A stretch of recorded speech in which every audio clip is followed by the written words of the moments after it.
All right, Dragon Ball Super fans, now with the final episode 131 airing on this coming weekend. It's a sad time, but we're almost at the finish line.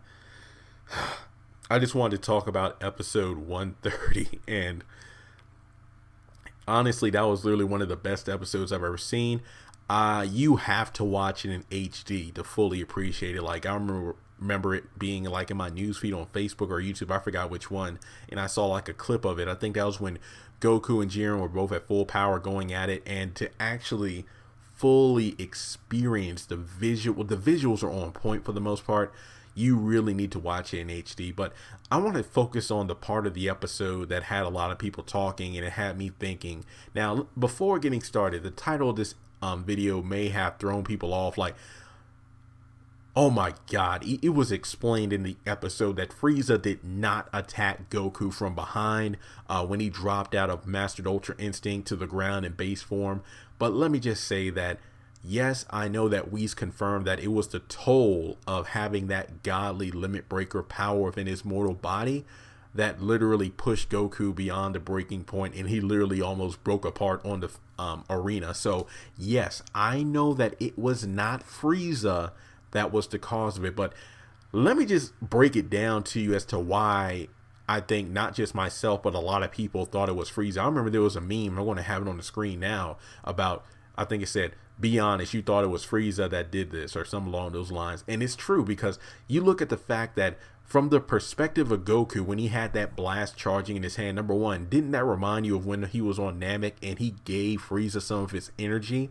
That's what it kind of looked like. But to be honest, it wouldn't surprise me if Goku was actually going to blast him off the arena, Jiren, get rid of him to knock him out.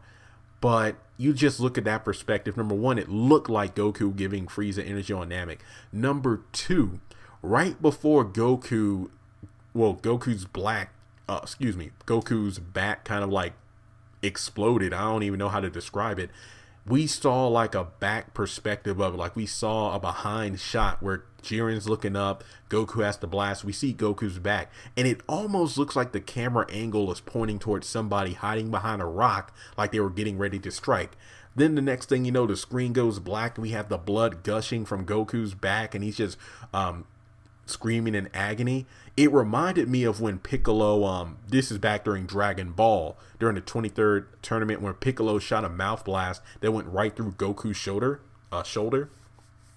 and literally left a hole right through it. And then in the following episode, when Piccolo was stomping on it and whatnot, and he was literally bleeding, like the screen went black and you just saw the blood gushing out. It was pretty gory. But I mean, isn't it interesting how in some ways the original Dragon Ball is more gorier than Dragon Ball Super? But must be the time slot.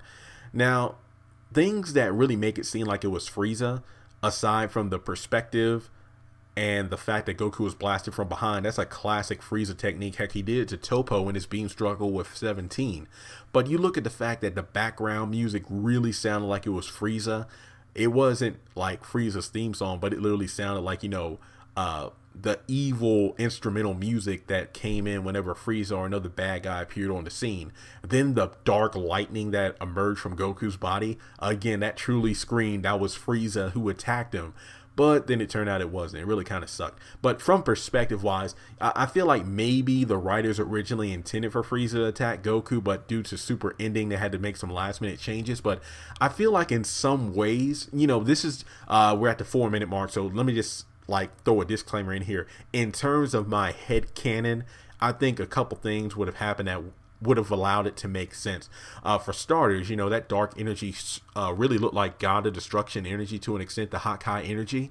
I always thought back in episode 95, which is hands down one of my favorite Super episodes. The best way to sum it up, that's when Golden Frieza pretty much annihilated almost every single assassin from Universe 4. When you had that dog-like servant of Sidra, who utilized the Hawkeye energy against Frieza, and pretty much Frieza controlled the energy blast and shot Goku with it.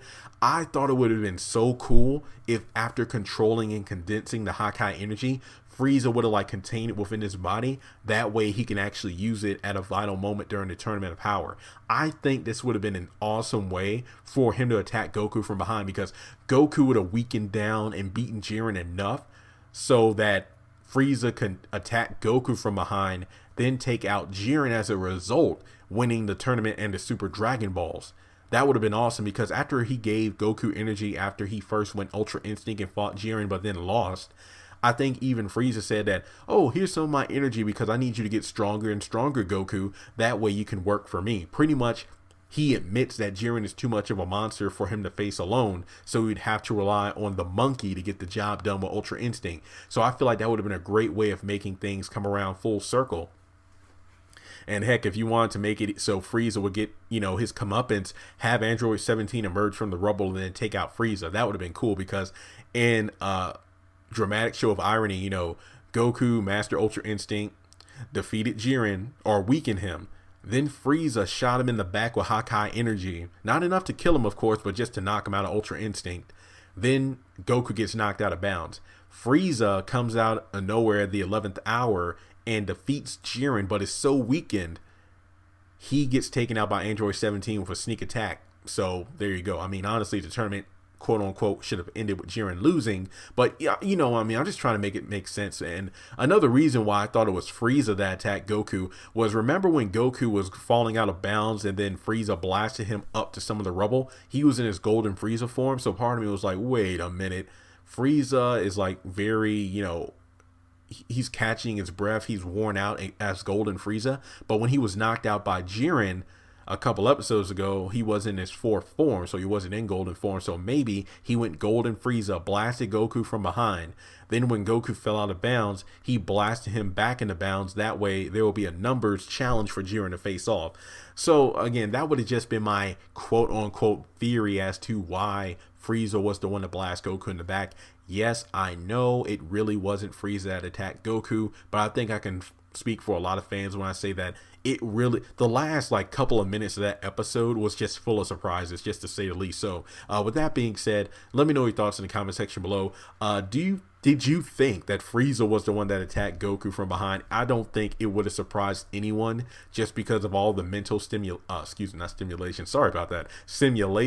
while in hell that he projected in his mind on how to kill Goku. But at the same time, it's kind of weird that Goku would have been shot from behind, because Mastered Ultra Instinct means that your attack and defense is on point. Like, nothing should be able to catch you off guard. So with that being said, let me know your thoughts in the comment section below. Please subscribe if you haven't done so already, and I'll talk to you later.